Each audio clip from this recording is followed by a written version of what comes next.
everyone, this is Become Entertainment and we are back again, and here now we have another video for you, and we're going to talk about the year of 1987 and whether it contains the true holy trinity of action movies. Now, I've stated previously that the 1980s is simply the greatest movie decade of all time, typified by the existence of the franchise, where we have seen iconic, heroic characters in stories and movies that are full of spectacle, big scale concepts, and consistently high quality sequels that have matched or even surpassed the originals. Epic adventures full of heart, humour and escapism. And by 1987 we had seen a shift certainly into a much more R-rated, violent, edgy and dramatic storytelling, mostly in the form of the action movie genre, which experienced its greatest prominence during this decade also. And in that sense we talk indeed about the big three, the true holy trinity of the most classic action movies not only of the year but possibly of the entire decade. Three movies that were hyper-violent, instantly quotable, and absolutely iconic and legacy-defining in their own right. And in terms of 1987, we do of course have to start with RoboCop.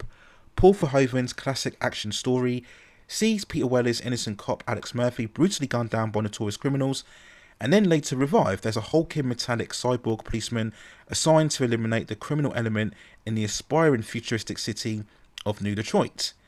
The film itself is still unique, operating on multiple levels and themes, where we concentrate on the ideas of revenge, science fiction, we have a satirical commentary on corporate business and executive management, and all of the corruption within.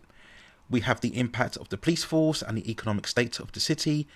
We have the pathos of a lost family and the overall striving to regain one's identity and humanity.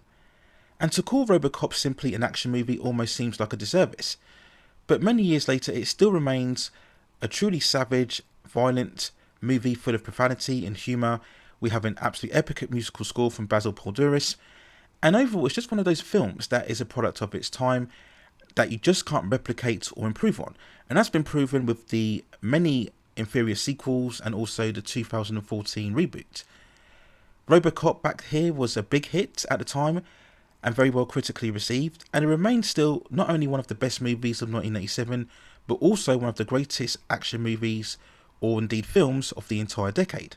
And everything said there basically goes the same for the year's second influential action movie, and that is with Predator. John McTiernan's ferocious action classic sees Arnold Schwarzenegger leading a group of hardcore Marines in the Southern American jungle, coming under vicious attack from a lethal, terrifying alien hunter who takes them out one at a time in a spirit of sport and trophies. A real heavy fusion of the traditional action movie and sci-fi, Predator is the peak of the action movie genre, which is full of 80s machismo and testosterone and explosiveness, hyper-violent and effects, some of which still hold up today, especially when we look at all of the camouflaging techniques of the Predator. The film itself had Arnold Schwarzenegger at his true definition of a cultural action movie style personality, alongside some also iconic movie stars within the likes of Carl Weathers, Jesse Ventura, Bill Duke and Sonny Lanham. And Predator presented also one of the most iconic movie monster villains within all of cinema, and the movie just ends up being endlessly quotable and impressionable. Many people deem it to be hugely impactful in how they watched movies and enjoyed entertainment in general. The movie itself is just glorious, and a whole generation of us have watched it multiple times, and it's still great as now as what it was at the time of its release. And as with RoboCop, it's just one of those movies that is one of a kind that just cannot be recreated or matched or surpassed. Despite a great 1990 sequel, we still had other inferior ones after that. Predator still remains possibly the greatest action movie of the year and possibly of all time. We then move on to the third iconic movie of the year, and that is with Lethal Weapon, set in the present day as we follow two cops, Mel Gibson and Danny Glover, working through their differences both in terms of personality and philosophy to take down a vicious criminal organisation. The sheer impact and influence of this movie just cannot be disputed, as it took the regular conventions of the buddy cop movie and completely reinvented them. The interracial dynamic of having the black character as the established and revered member of society, and the white character being the one who's feared and outcasted, really shook up the game in terms of how these movies are perceived. We had Martin Riggs as a suicidal, reckless personality with endless abounding, and he was perfectly contrasted with the much more grounded, experienced personality of Murtaugh and his overall sense of morality and integrity. And the relationship and dynamic between these two characters is everything, and it feels natural, organic, and never once does the movie try to push forward racial indifference or adversity, either in terms of messaging or for humour. Unlike so many inferior movies within the genre that have come after it, Lethal Weapon plays it fast, plays it serious, and ultimately it proved to be the most successful action movie of the year. And not only that, it went on to spawn one of the most successful action franchises within the late 80s and early 1990s, the first sequel itself coming back in 1989, making even more money than the first film. But for me, still, the original remains the best. It is the most serious and the most tense and exciting, and still overall the best buddy cop movie of all time. Now, in terms of box office, the highest grossing movie of the year went to the adult contemporary drama Fatal Attraction. This saw Michael Douglas's married attorney begin a steamy affair with Glenn Close that soon turned into a traumatic nightmare as she starts to torment both him and his family, very much flipping the conventions and perceptions of the relationship dynamic between a man and a woman, with now the latter being the more aggressor and physically dominant personality and the man being the overall victim.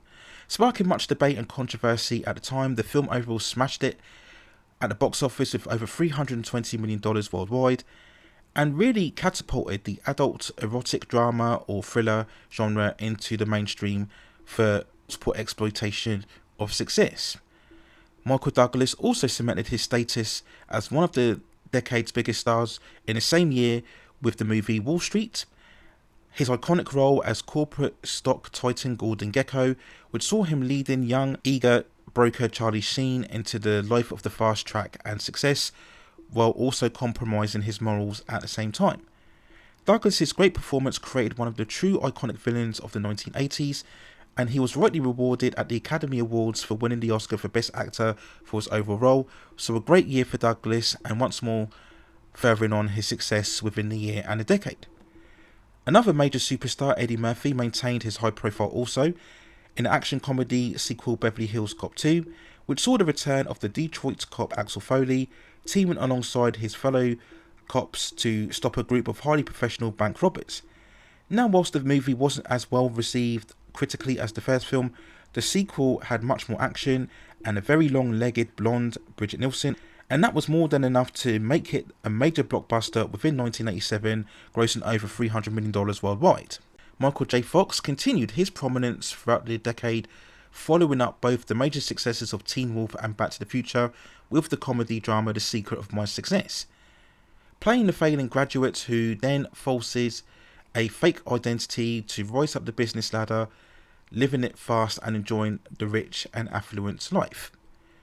Dirty Dancing became one of the year's cultural successes, where we saw the sweetheart Jennifer Grey getting completely swept off her feet by her dance instructor Patrick Swayze, and whilst it wasn't a musical, it very much played like a musical within the year, connecting with a certain teen audience, largely females, admittedly, with its verve and its energy.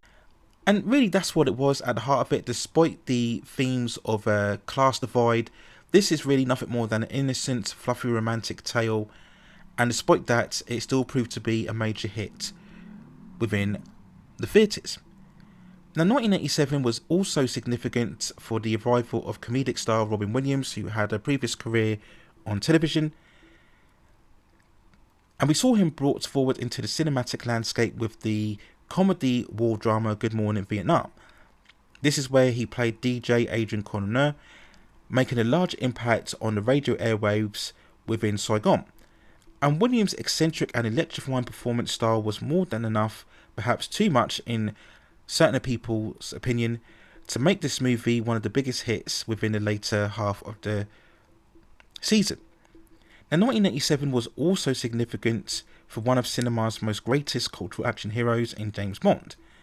And this is where we saw Roger Moore's long-running era finally come to an end, as Timothy Dalton stepped into the fray to replace him in The Living Daylights, which was a very brisk, elaborate Bond adventure, very much toning down the overall silliness and brighter tone of Roger Moore's movies for a much more serious, brooding approach. Now, whilst it hasn't been as favoured as classic Bond movies, it still was a favourable hit within the year. Now I do also have to mention Throw Mama from the Train. Danny DeVito's homage to Hitchcock sees the story of failed author Billy Crystal caught in a deadly arrangement with one of his students, played by Danny DeVito. The original deal here is that DeVito will kill Crystal's ex-wife, who has stolen a lot of his money and fortune from his works, and in exchange, Billy Crystal will murder DeVito's overbearing mother. Part screwball comedy, part macabre drama, it's superbly watchable and at times absolutely hilarious, and still amongst my favourite films from this year. Now in terms of critical and award reception, the big winner here was The Last Emperor. This was the autobiography of the last emperor of China, but for me absolutely the best movie of the year without question was The Untouchables, Brian De Palma's set in the 1930s Prohibition Chicago era, as we see Treasury agents Eliot Ness going all out to take down the criminal kingpin Al Capone. And this is just one of those movies that is sheerly perfect in all departments in terms of story, pacing, action, drama, musical score. Everything here is just on elite movie making level, backed up by an absolutely dream stellar cast, which had the upcoming future superstar Kevin Costner in the lead roles Eliot Ness, alongside the already well established Robert De Niro as Al Capone. We had the high quality of Andy Garcia and Charles Martin Smith, and of course we had the legendary Sean Connery, who rightly won the Best Supporting Actor role for his character as ex-Officer Malone, mentoring Eliot Ness, especially in that iconic scene in the church where the two characters are discussing the Chicago way and the most efficient way to take Capone down. Absolutely still an ultra classic in the decade and this year, and maintaining its status as one of the greatest gangster epics of all time, let alone the 1980s. So that's my wrap up then in terms of surmising the year of 1987 and the movies that had the most impact. Let me know what you think in the comments below, and if you have any other further movies, television series or any other topics within the pop entertainment and culture scene that you'd like to see me cover within the channel, then also let me know in the comments, and I'll see if I can provide further commentary for you on that subject matter within the future. Please also hit like the subscription and notification buttons so I can provide you with more quality content like this in the future. But that's it for now. Take care of yourselves, and I will see you very, very soon.